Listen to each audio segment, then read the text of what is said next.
What do a flirtatious, gambling double agent in World War II, an opera singer who burned down a nunnery to kidnap her lover, and a pirate queen who walked free with all of her spoils have in common?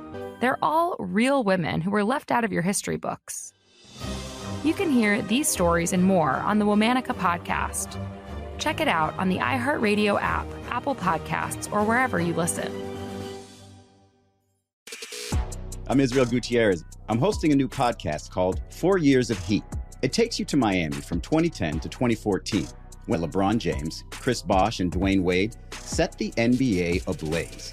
You know, have an opportunity to team up with the best trio to ever play the game of basketball. We'll take you inside those 4 monumental years with behind-the-scenes access and insight about one of the greatest teams ever assembled. 4 Years of Heat on the iHeartRadio app, Apple Podcasts, or wherever you get your podcasts. She got right to the meat of the matter, so maybe we should too. Sure. Okay. I had about 6-7 minutes of discourse on my own personal experience with manners, but okay. Hey, pepper those in. I don't really have that. I know. So we are talking about manners, and essentially we should probably define it, because manners are exactly what you think of, but what you think can also slide into what really is considered etiquette, which we'll talk a little bit about later. But manners can vary quite dramatically from locality to locality. They can be regional, national, cultural, household to household. They can differ within a neighborhood. Like, for example, some houses in a neighborhood will ask you to take off your shoes when you go in the house. Others are like, why would you do that? That would be considered manners one way or the other, especially the taking off of your shoes thing. So it's kind of like an expectation of polite behavior that is culturally bound typically. That's what manners are. And time era based. It can be, for sure. But some, Chuck, Livia cited almost out of the gate an Egyptian vizier who's a political advisor from the Pharaonic era. His name was Ta-Hotep, not to be confused with Bubba Hotep, but Ta-Hotep. And he, in his resignation letter, essentially, his retirement letter to the pharaoh, gave all of this advice to young people in particular. But it was just basically life advice, but it was generally advice on manners. And it holds up today, like 4,000 years later. Some of it does. One of the pieces of advice was to stay away from a battle of insults. Good advice. Yep. Avoid gossip. That's another good one. Yeah. One that's a little questionable is eat whatever a superior offers you. Especially if they mash it in your mouth and say, eat it, you stupid cow. Yeah, no, I agree. But they can stand the test of time for sure. But sometimes they're very locked in time. But the difference between manners and etiquette, even though you can use those interchangeably generally, but People etiquette do. is a little more formalized, like set of rules, and you'll often see them like published in books. And a lot of times it's tied to very ritualized, formalized stuff like, in the king's court, in royal courts and at fine formal dining meals and stuff like that. So it's a little more formal. Yeah, manners are another way to put it. Manners are something that are ingrained from you by your culture from your early childhood on. Etiquette is something you kind of actually have to actively seek out to learn, like whether it's from a book or from a finishing school or something like that. Yeah. Or you have like a spinster aunt who doesn't have anything else to do but browbeat you into keeping your elbows off the table. Tammy. Tammy. Oh, man. So one thing that you're going to see pop up a lot, and we probably don't even have to mention all of these examples because Livy's always so great at our cup always runneth over when she gives us stuff. But one repeated thing that you'll see is a lot of philosophers talk about this kind of stuff, and most of them agree, and most people agree that manners aren't just, it's not just, hey, be polite to people. These are sort of the unwritten rules that keep us functioning as a civilized society. Yeah, high and low. Like some are really, really important, like prohibitions on violence, especially random, unexpected violence against other people. That's very bad manners. It falls under, it does. It falls under the category of manners, technically. And then also it can be much more evolved and just designed to make life more pleasant. Like, say, opening doors for people, man or woman, but the person following you holding the door for them. That's mannerful. It just makes it nicer than shutting the door on somebody's face who's coming in behind you.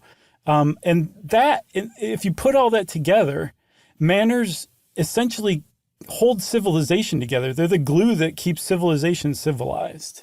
Yeah, there was one modern day philosopher that Livia found named Anya Behringer, who said it's sort of like it keeps you pro-social and keeps your attention focused on making sure other people are doing fine. And an example that Livia gave was like, let's say you're throwing a dinner party at your house, and what you really want to do, though, halfway through that dinner party maybe is go to bed because you're just beat.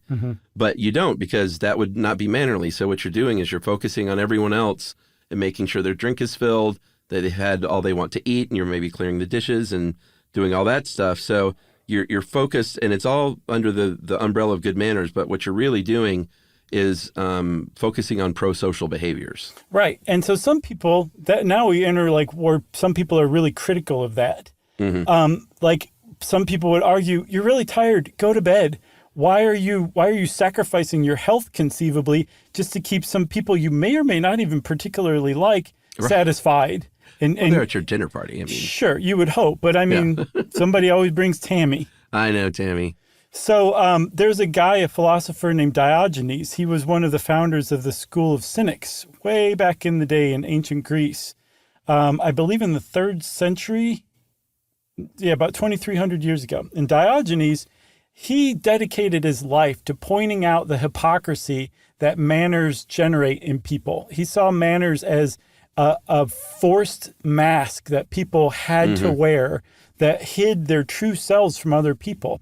And he wasn't saying you should go around and like hit other people if you want to. Like, he married the thing with morality. Like, you needed to be moral and upstanding, but you didn't need to be deferential to some superior because they're superior, because society says they are. They're no more superior to you than you are to them. That was Diogenes' whole thing, and he hated manners, so much so that he engaged in some pretty shocking behavior in public just to kind of prove his point. Yeah.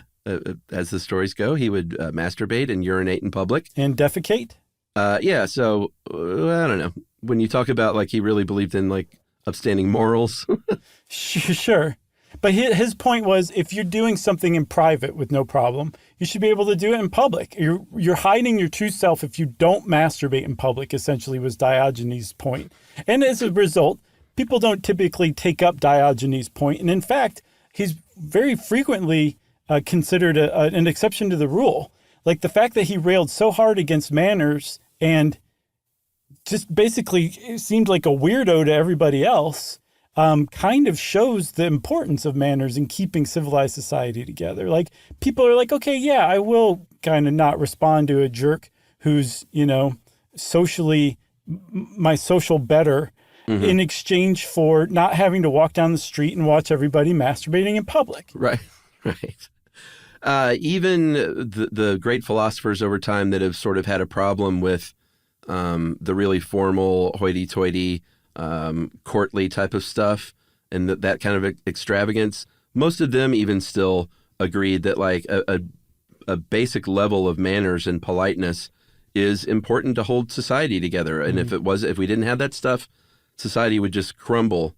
Where it can get really tricky, and we'll talk about this here and there, is when you get too into policing someone else's manners, or when you're using that as sort of sort of a dog whistle to talk about like the quote unquote wrong kinds of people and that kind of thing. That can get very squirmy and thorny. Right. We also should say, and we'll get into it a little more later, manners are culturally bound. Like what's good manners in one society is not necessarily easily translated to another society. Yeah, big time. Livia used the example of the Johoansi. That's what I'm going with. Johoansi people of Namibia. Yeah. And they're hunter-gatherers, and they have a tradition where the hunter who brings back meat is typically criticized for Right. there not being enough meat, for the meat being of like so quality. Yeah, and it's stringy. They're doing that to like knock him down a peg so he doesn't feel any more superior to anybody else. And you actually see this in like the British Isles. It's a real tradition, not necessarily of criticizing the meat a hunter brings back, but it could happen, and more just kind of like social restrictions on getting too big for your britches, I think is a way to put it. Yeah, and a lot of the European style of etiquette is historically, a lot of it is based around these meal times and very formal set meal times that you sit down all together and you eat this big meal. And a lot of cultures through history don't do that kind of thing. Native Americans didn't, many tribes didn't sit and have some big meal. Their jam was to like, hey, I got a stew on the pot at all hours of the day. Mm-hmm. So if you show up at my place, I might offer you some food you might want to eat if you're hungry, then that's great. So we don't have that kind of formal thing. So that's obviously going to cause some friction and awkwardness when Europeans come over and meet Native Americans and say, we're going to make our way your way. So I was reading about that, and apparently that social standard for manners for offering food and having like a perpetual pot of stew going, that held up during lean times, winter. Mm-hmm. Like it didn't matter how little food you had, you still were expected to have that pot of stew for visitors. Yeah, and I think if the TV show Reservation Dogs is accurate, and I believe it is to modern day Native American culture, on that show they eat a lot and they offer each other food a lot. Yeah, and there's another thing about offering food is there's a lot of cultures that expect you to decline being offered additional food, but that's part of a larger kind of dance where you the host continues to offer multiple times, and then after a set amount of times, you can then and are actually expected to say, yes, that would be great, thanks, I'll take some more. Yeah, that can be a big thing in the South. Offering you food over and over, or like I've experienced that with Italian families in the Northeast. Sit down, keep eating. Right. And, I'm usually happy to oblige. Right. I don't want to be rude. Sure. Who would be? You want to take a break? Yeah, let's take an early break before we dive into Europe.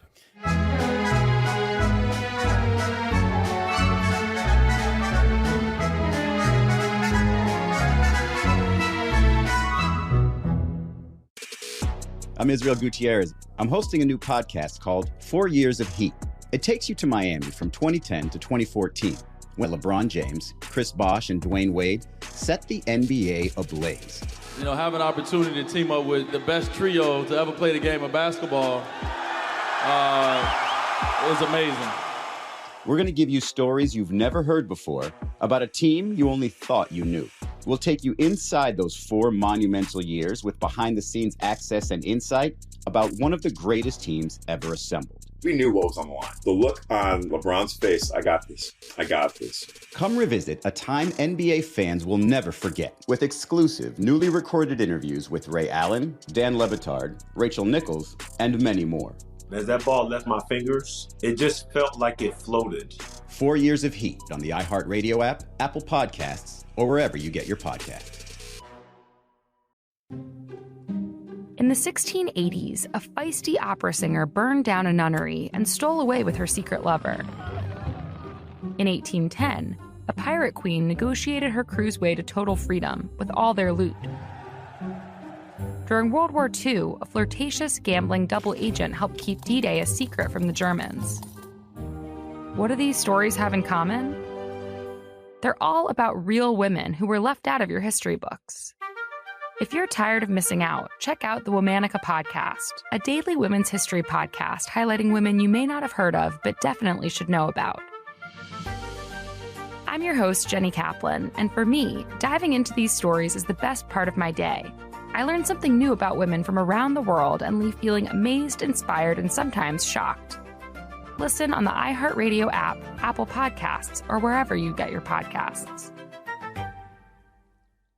Mi gente, it's Amara La Negra of the Exactly Amara podcast. I have some huge news. Los quiero invitar to an all-new season of my podcast, Exactly Amara. I am so excited to share even more of my life y lo vamos a hacer todo just how I like it, keeping it hot and spicy con ese sazón que les gusta. Vamos a hablar and get personal each week as I share with you my new life as a single mom of twin girls, the constant changes physically and mentally as a new mother, running a business, dating, and the importance of having a strong support group around you, como mi mamá. Along the way, I'm bringing some incredible guests to be part of the conversations that only Exactly Amara can bring to you. Get those headphones ready and turn me up because this new season va a estar caliente. Listen to Exactly Amara as part of the My Cultura Podcast Network, available on the iHeartRadio app, Apple Podcasts, or wherever you get your podcasts.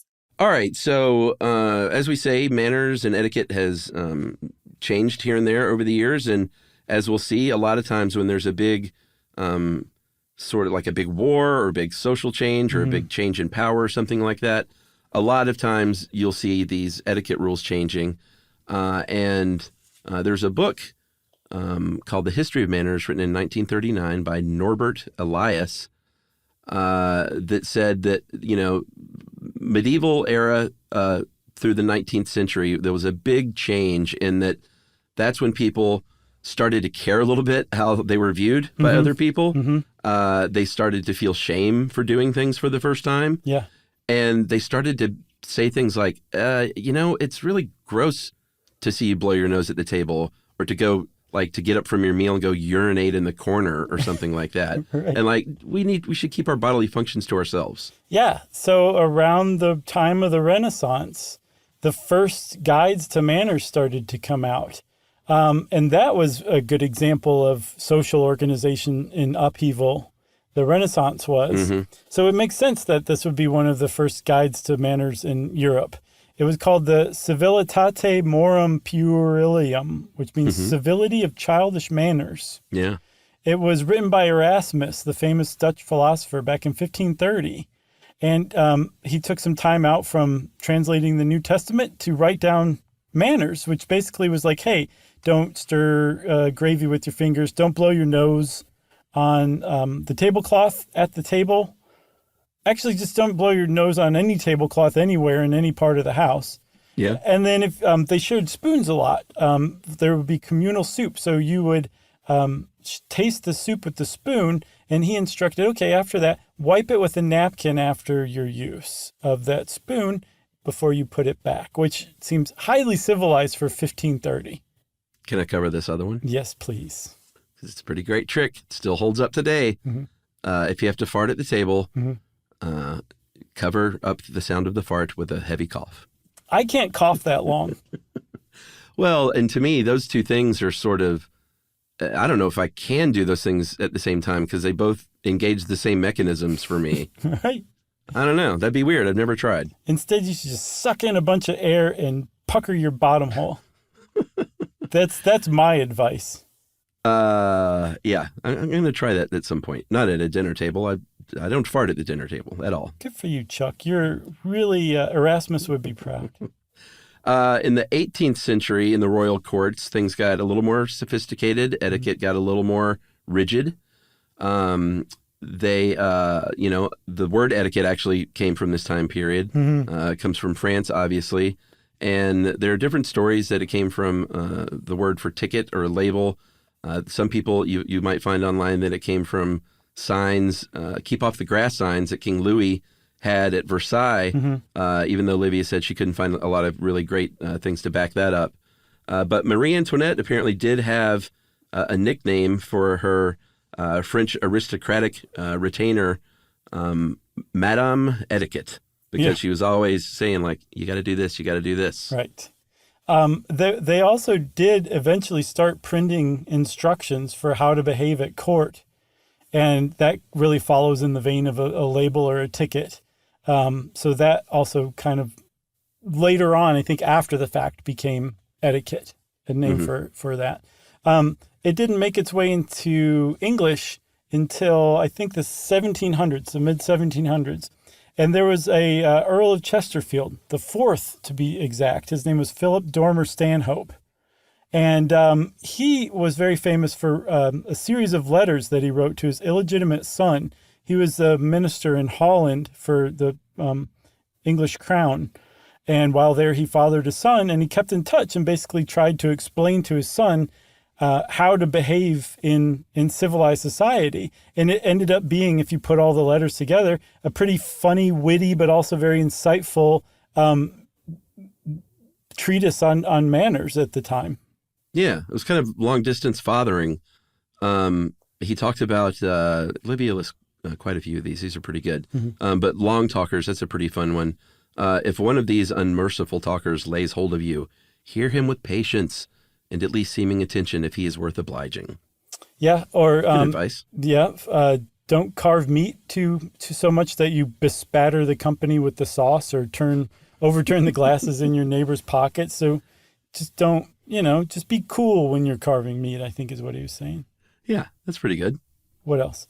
This one I don't quite get, although I think I do maybe for the time period. In scandal, as in robbery, the receiver is always thought as bad as the thief. So I get that. He's talking about gossip. So like the gossiper, is no better than the person that they're gossiping about. No, I think the person listening to the gossip too. Well, everyone's bad then. Right. But what I don't get is comparing it to a robbery. Like if you're the fence and you're getting the stolen items, you're no better than the thief who actually went in and stole the items. Oh, the receiver is the fence. Okay, I get it now. Yeah. Like Redfoot. Yeah. Another one that I thought was pretty interesting was be not dark nor mysterious. And he was basically saying, like, be friendly to everybody, but be careful how much information you share. And that is a long-standing piece of advice for manners. It goes back podcasters. It goes back to Ptah Hotep, who basically said, like, when you're speaking to your equal, you can be better than them by being silent. Like, really watch how much information you share with those people. And Philip Stanhope was widely criticized. I'm not sure if it was in his lifetime or not when his letters came out and were published, for being a very cynical person, but who was also, shrewdly tuned into manners and how to act courtly. But that really, he exposed it for its worst kind of use, which is social jockeying. Essentially, trying to get ahead by hijacking the prescribed set of manners or rituals or etiquette that anybody can engage in. And if you do it right and you're charming enough and you appear sincere on the surface, even the greatest psychopath around can become very wealthy and powerful thanks to etiquette, following etiquette and manners. Yeah, I mean, that's a little tricky, though, because a lot of people have labeled that very thing sort of the great democratizer. If you're someone who is of a, at the time in whatever culture you're in, like in a what's looked at as a lower class, and you can learn these etiquette rules and pass yourself off as the upper class, then it levels the playing field. Totally. It does both. It's not, interesting. They're not mutually exclusive. It's just some of those people can have ill intentions or be insincere jerks. Other people are like, I really want to do better for myself, and there's not easy access to college. This is how to get ahead in life. So I'm going to go learn this stuff and be earnest about it. Yeah, I mean, that's a common, I'm not going to call it a trope, but just sort of a common theme in a lot of movies of someone sort of conning their way into the elite society, whether it's, Secret of My Success. Short Maybe. Circuit 2. 6 Degrees of Separation, or The Grifters? I can't think of Grifters doesn't have anything to do with that. I've never seen it. Oh wow, Grifters is great. But I can't think of like an old sort of English movie version of that. But I know like tricking your way into court was a common theme. What about Barry Lyndon? Oh yeah, there you go. Thank you, everybody. What a great one! Did you hear the applause? Yeah, in my head. So, in the United States, the initial adoption of manners and etiquette in particular was basically European exports imported to the States from very early on, and it wasn't until the 1920s that I shouldn't say that. It wasn't until the 1920s that that Americans were exposed to the formal etiquette that had developed over the years on its own in America. Through Emily Post. Now, it had been developing from, say, the mid-19th century on. It basically was attached to a rocket ship during the Second Industrial Revolution in the United States and the ensuing Gilded Age, because there was suddenly a lot of very wealthy people who may or may not have had any wealth whatsoever before. And so all this etiquette, these rules of etiquette started to develop and pass along. And Emily Post was raised in that world. And she, as I think a 40-something divorcee, sat down and put pen to paper and wrote what became the most successful etiquette book of all time. Yeah, 1922, Etiquette in Society, not a colon, everybody, a comma. Yeah, Etiquette I appreciate that. Etiquette in Society, in Business, in Politics, and at Home. These days, that would still have a colon and some dumb long subtitle. It'd be nothing. It'd be, instead of commas, it'd be colon, colon, colon, colon everywhere. AKA how to act right. Right. But, Emily Post is very famous for being sort of one of the first Americans to put this forward. She talked about belonging to the best society. And in her eyes, that meant, well, you're born into it in Europe, or you're born into it or earn it in the way of wealth in the U.S. But what I'm really trying to talk about is just how to belong in those worlds because you're polite and you have good behavior and a charm of manner. Vanity Fair, Laura Jacobs from Vanity Fair said it was one of the 20th century's great acts of democracy. Yeah. And again, it's this idea that here's the code, everybody. It's for everyone to learn if they want to. Yeah, I was reading about her. I was reading that Vanity Fair article, and Emily Post was a heck of a person. She had a great sense of humor. She had a great sense of perspective of herself and the world and even the manners that she was talking about. But she became divorced after it came to light that her husband had been running around on her. But before they divorced, she found out about this because he was being blackmailed. There was a blackmailing scheme that blackmailed everybody in New York society. And they finally got around to Emily Post's husband. And he told her about it. And she said, do not just fall prey to these people. Like, call the cops, expose these people. And she did it at the risk of great personal scandal. Like, she was outed as having been cheated on by her husband, which really shouldn't have shocked anybody. Like, all husbands cheated on their wives back then, especially in that level of society. But she put herself out there and allowed it to happen, to be publicly humiliated, I guess is what you call it, in order to prevent some scummy blackmailers from winning again. And she actually shut down the blackmailing ring with the help of the cops just by allowing this to happen. Was there an etiquette angle there, or was that just more on Emily Post? It just shows that she had such a sense of justice and what was right that she was willing to put herself out there in a really uncomfortable way to ensure that justice was done, I think. Awesome. Yeah, she was a neat person. So Judith Martin is another very famous manner advice person here in America, Miss Manners, a.k.a. Miss Manners. This advice column started in 1978. It's still around. And Judith Martin is another person who says, this is the glue that binds society and kind of holds us all together. Yep.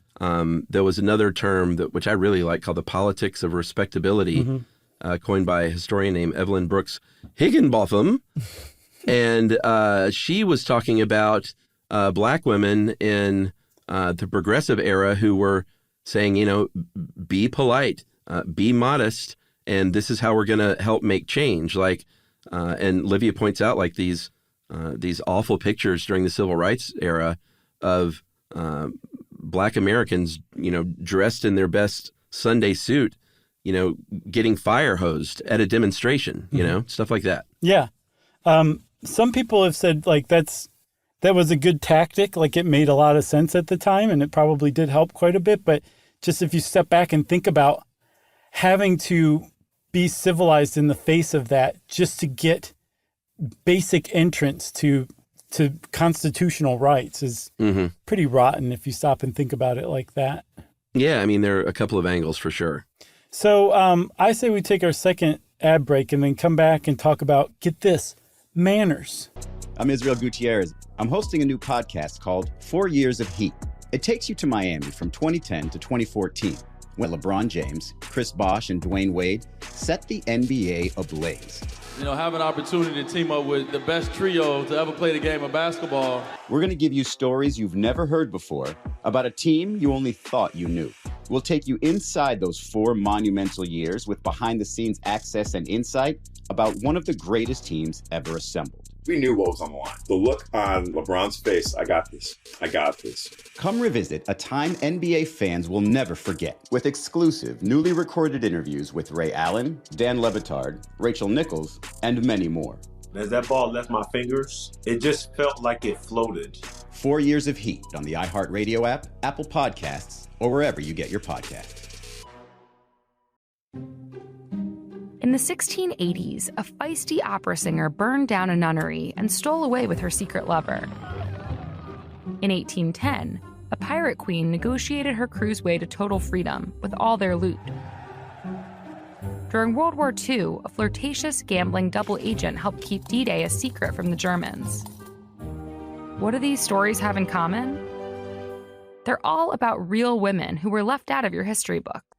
Mi gente, it's Amara La Negra of the Exactly Amara podcast. I have some huge news. Los quiero invitar to an all-new season of my podcast, Exactly Amara. I am so excited to share even more of my life y lo vamos a hacer todo just how I like it, keeping it hot and spicy con ese sazón que les gusta. Vamos a hablar and get personal each week as I share with you my new life as a single mom of twin girls, the constant changes physically and mentally as a new mother, running a business, dating, and the importance of having a strong support group around you, como mi mamá. Along the way, I'm bringing some incredible guests to be part of the conversations that only Exactly Amara can bring to you. Get those headphones ready and turn me up, because this new season va a estar caliente. Listen to Exactly Amara as part of the My Cultura Podcast Network, available on the iHeartRadio app, Apple Podcasts, or wherever you get your podcasts. Okay, Chuck, so we were talking earlier about how manners and even etiquette are not easily translated across cultures sometimes. Some are. Mm-hmm. I was looking for universal manners, and I could not find them. I think the closest thing that I found that was essentially universal is, and I don't even think that's correct, but I'll say that it's very widespread, is the concept of superiors, equals, and inferiors within a society and how you interact with each one. Okay. That seems to be fairly universal, except in Scotland and among the Jul-Huansi. Oh, that's funny. Yeah, I mean, there are a lot of examples of this. We talked about Edward T. Hall in our parapersonal space episode. Mm-hmm. In 1955. This is when he was doing some of his best work. And he talks about, and this is, of course, 1955, but so it's kind of funny to look at some of these, but he talked about Americans interacting with other countries. And he was like, if you're from China, you might think someone raising their voice like always means that they're angry. So that if they see an American like really emphasizing a point by raising their voice, mm-hmm. they might be caught off guard and think they're angry. Right. Whereas, and again, this is the 1950s in Latin America. If a business person from America introduced themselves, from across the room and said, I'm Mr. Charles W. Chuck Bryant, they may think that's a little too formal. But then on the other hand, they also might say, but these Americans, they'll just like kick back and put their feet on their desk in the middle of a meeting. Mm-hmm. And you don't do that kind of thing at work. I can just see an American meeting somebody from like Brazil and introducing themselves as Mr. Right. And the person from Brazil just does their best like emo fips, like la-dee-da. Remember him? He was famous for that. Who? Emo Phipps. He had that weird like page boy haircut, and he was Phillips. Emo Phillips? I thought it was Phipps. I thought it was Phillips. Am I wrong? No, I think you're right. I might be wrong. Emo Phipps. It's one of those two. He's still around, I think, or did he just pass away? I don't think so, no. Oh, okay. Didn't we talk about him recently? Yes. Within the last couple of years. I feel like we did. Okay. No, he's still alive. Good for him. Is it Phillips or Phipps? It's Phillips. Oh, okay. I'm sorry, Emo. He's almost 70. What? I know. Wow. That page boy, that'll make you look young. Chuck, I think we're getting old too, is one of the things. No. Let's talk about punctuality for a minute. Yeah, that's huge. Because that's, depending on where you are, can mean a lot of things. I often laugh when I think back at going to my dear friend Seema's wedding. She married my good friend Chris, and they had, big Indian wedding, and everyone was always late on her side to all the functions, and she just always laughed and was like, hey, the Indians' relationship to time is very loose, and so everyone just get used to it because it's going to be happening all weekend long. Right. And they were all wonderful, and they were always late, and it was a lot of fun and funny. So in Australia and New Zealand, punctuality is very, very important. Like even more important than in the United States, which it's pretty important here. I mean, there's usually about a 5-minute grace period to where the person is willing to not get upset, I think. And then depends on the thing. 15 minutes if it's something that you're paying somebody for, like say, your hair appointment or whatever. If you're trying to move your part closer to the crown of your head, you can be up to 15 minutes late without them penalizing you, right? But for the most part, it's pretty important here. I get the impression in Australia and New Zealand, I saw it put as critical. Yeah. My deal with punctuality is I am a very punctual person. Mm-hmm. I get very stressed out if I'm running late, Same and here. I really try my best to not run late for anything. But I've gotten really good about trying to not let other people's lateness upset me, like with friends and stuff. Oh, yeah? Yeah, because that's no good. Like, you don't want to be mad at a friend if you're waiting on them to go do something fun. True. And I don't mean like, yeah, we're going to go over and like play hacky sack in the park. Like, a concert or something that has a time that you're now sort of running late for. I would get upset. So what I've learned to do is not just not get upset, because I can't control my emotions like that. Sure. But I have, there's certain people in my life that are always late, and I just started telling them 30 minutes early. Smart. That's all you got to, I'm not even going to call it a hack. That's just smart living. No, it's just manipulation. But smart manipulation, and I think justified too. Those people are begging for it. We're both punctual. Definitely. And I get very stressed out too. Especially, I've really had to kind of get more laid back about making it to the airport, because Yumi's like, let's just get there 2 minutes before they close the door so we don't have to spend much time on the airplane. And I'm like, in theory, I love that, but that's not, no, I can't. So I used to be like, let's leave maybe more than 2 hours before our flight to get to the airport. And now I'm like, okay, I can conceivably leave like maybe 80 minutes, 90 minutes before, something like that. Maybe an hour, depending on how like loosey-goosey I'm feeling. I like to be early for flights just because I just don't want to be stressed out at all. So I like to be pretty early. Okay. So fair enough. Punctuality, very important. Another one is eye contact. That's another universal one, but it's not necessarily the same around the world. And in fact, it's quite the opposite from place to place. In America, the United States, you want to hold some sort of eye contact. There's a certain amount, and you have to, this takes a lot of practice. You can very easily creep into like crazy looking territory or creepy if you overdo it. But if you underdo it, you seem untrustworthy and shady. I know. So you have to do just the right amount of eye contact, and you can look away and then you look back again, depending on how long the conversation is. Apparently in the UK, you just don't really make much eye contact at all during a conversation. Yeah. What I found works for me is to try and not think about it, because once that happens, I'm done. Oh, yeah, sure. Like in conversation with someone I don't know, I try to be like, yeah, just have a normal conversation. Right. You kind of look at someo's face in general, look them in the eye some, touch their look cheek away a little bit, touch their cheek here and there if they say it's okay. But once it gets into my head, if it's a nervy situation and I'm like, am I making enough eye contact and am I making too much? Then I'm just done for. Totally. Especially if you're like 3, 2, 1, look away, 7, 8, 9, look back. And they're like, why are you counting? There may be at least a short stuff into eye contact. Definitely. Because there's a lot more to just Besides, being rude or not being rude, like the science of eye contact and what it means and the brain signals that are being received and stuff like that. So yeah, I don't know. There may be something there. They say the eyes are the window to the face. Quickly on punctuality, did I ever tell you my Shaquille O'Neal photo shoot story? I probably have.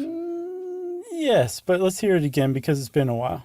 Well, and I don't know if this is the angle that I even mentioned last time, but I was a PA on a job. It was a still photo shoot with Shaquille O'Neal on a beach in L.A., and he was supposed to get there at like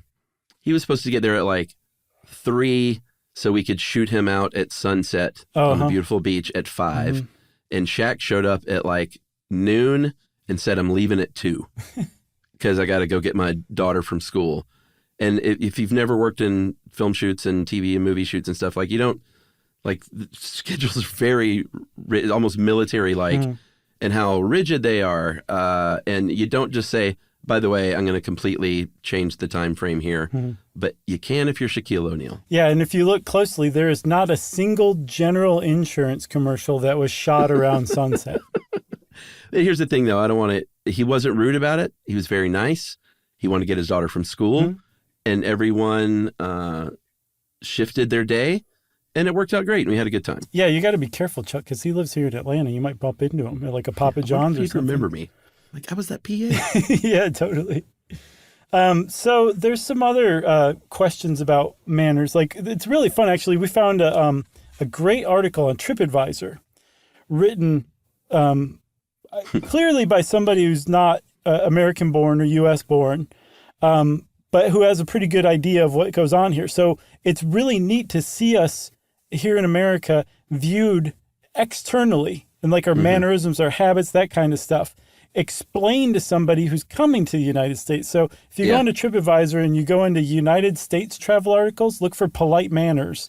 And it is exhaustive and extensive and very insightful, actually. But it's pretty interesting to just kind of see us through that lens, you know? Oh, totally. You sent this to me. It was a lot of fun to look through. And we were kind of trading on text, like the ones we thought were funny. And we both agreed under general decorum, this passage. Curse words should be avoided around children at all times. Some teens will curse in the streets, however. Try not to confront them about it. That's right. So there's a lot of people who kind of argue that manners are dead. And you can make an argument that, yes, traditional manners are dead. Like knowing what fork is used for what course of the meal is very vanishingly understood these days. Yeah. Or keeping your elbows off the table, which apparently was initiated to prevent other people from taking your, like the posture you have, which allows you to lunge across the table at somebody as hostile. That's what I've seen. That it prevented people back when they were much bigger lunkheads in general from fighting one another. You just kept your elbows off the table, and it's much less aggressive if you try them both. The whole idea of not putting your elbows on the table is an inherited piece of etiquette that, frankly, is outdated. That's my take on it. If you don't put your elbows on the table because you have manners, that's fine too. But the point is, there are customs and manners and etiquette that we've gone through. They're just they made their point at the time, and they were useful, and now they're not so useful anymore. That doesn't mean that manners and etiquette in general have gone away, just that they've evolved. And now we have all sorts of new manners and etiquette that are thrilling for people alive in the 21st century. I'm thrilled by them, at least. Another big one is smoking. I looked up the most recent stat I could find, and here in the United States, about 11% of people still smoke. And it's, I think, considered very rude these days to just light up a cigarette, even if you're outside sometimes, like really close to a bunch of people. I find it rude even if you're nowhere near a bunch of people, because that smoke carries so well. It does. That yes, to me, I think we've reached the point where you're allowed to smoke in your own house and your own car.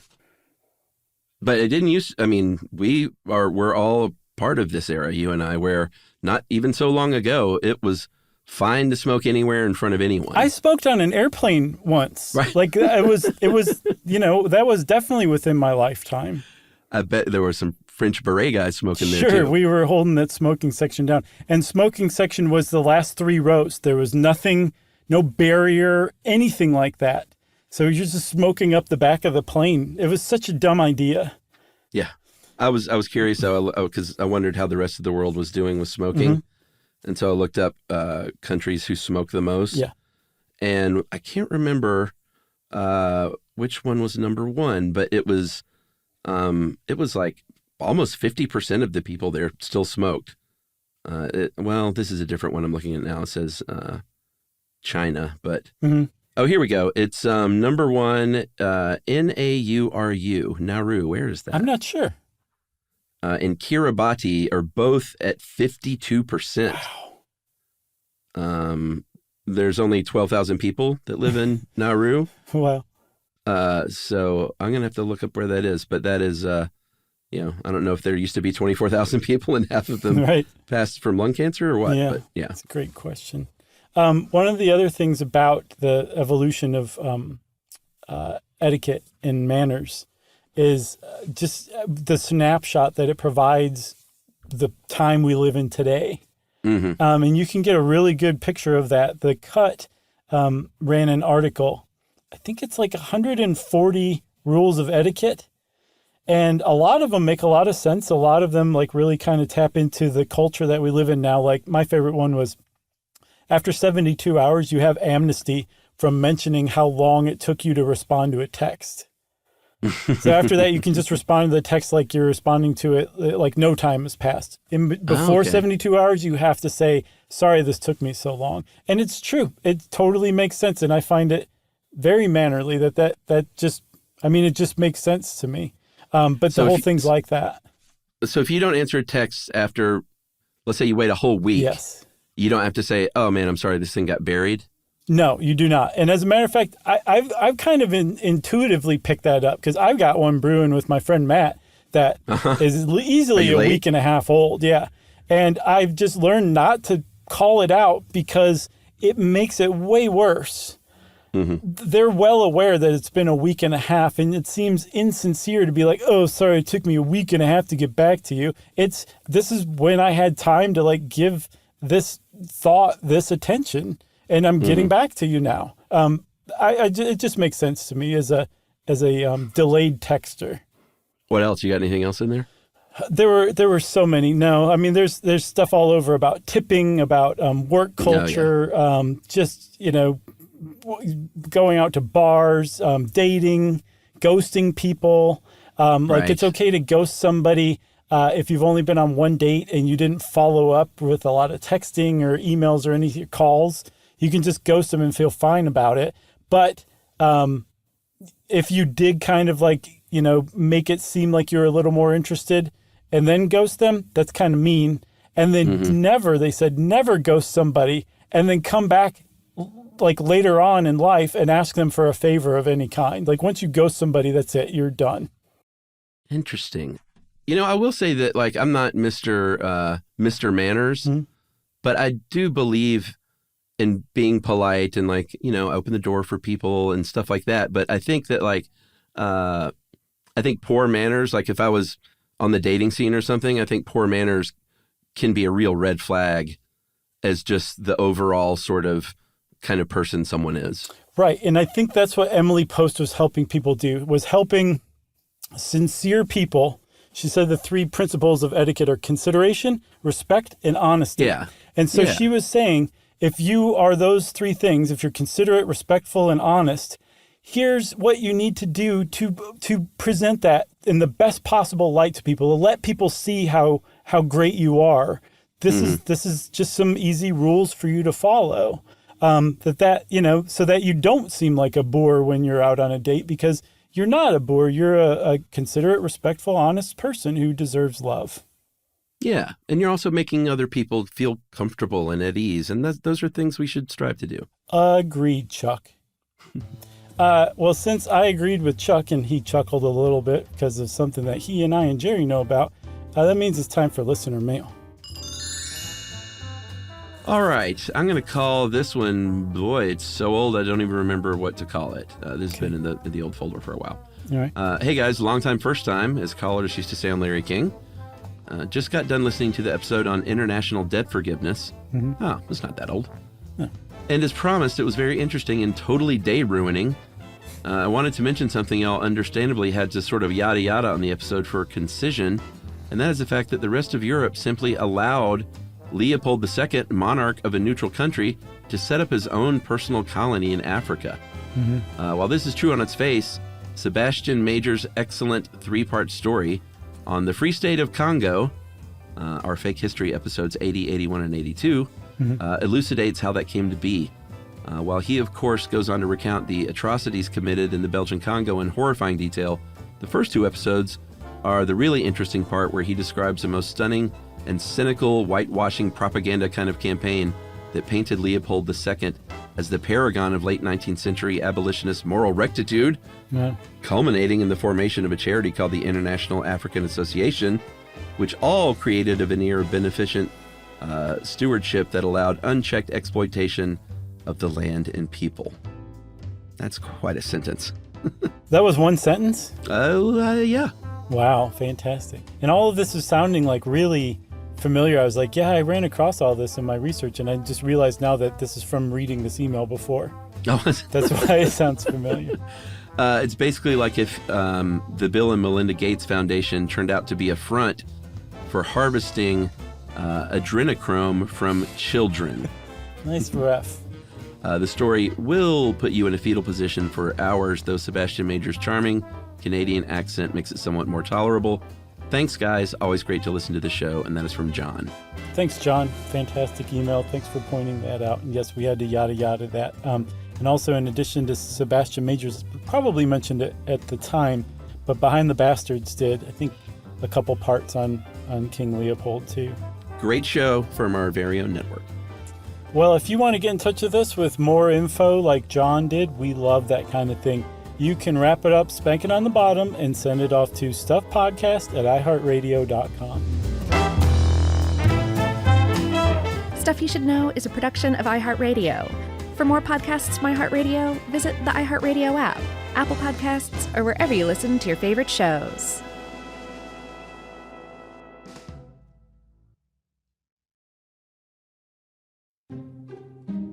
What do a flirtatious, gambling double agent in World War II, an opera singer who burned down a nunnery to kidnap her lover, and a pirate queen who walked free with all of her spoils have in common? They're all real women who were left out of your history books. You can hear these stories and more on the Womanica podcast. Check it out on the iHeartRadio app, Apple Podcasts, or wherever you listen. I'm Israel Gutierrez. I'm hosting a new podcast called 4 Years of Heat. It takes you to Miami from 2010 to 2014, when LeBron James, Chris Bosh, and Dwayne Wade set the NBA ablaze. You know, have an opportunity to team up with the best trio to ever play the game of basketball. We'll take you inside those 4 monumental years with behind-the-scenes access and insight about one of the greatest teams ever assembled. 4 Years of Heat on the iHeartRadio app, Apple Podcasts, or wherever you get your podcasts. You know their names. You've seen their movies. You know every word to their songs. Do you really know their stories? And what makes them so iconic? Becoming an Icon is a podcast chronicling the journey of how today's most famous Latin stars have shaped pop culture and the world. Presented by us, Joseph Carrillo and Liliana Vasquez. Listen to Becoming an Icon on the iHeartRadio app, Apple Podcast, or wherever you get your podcast.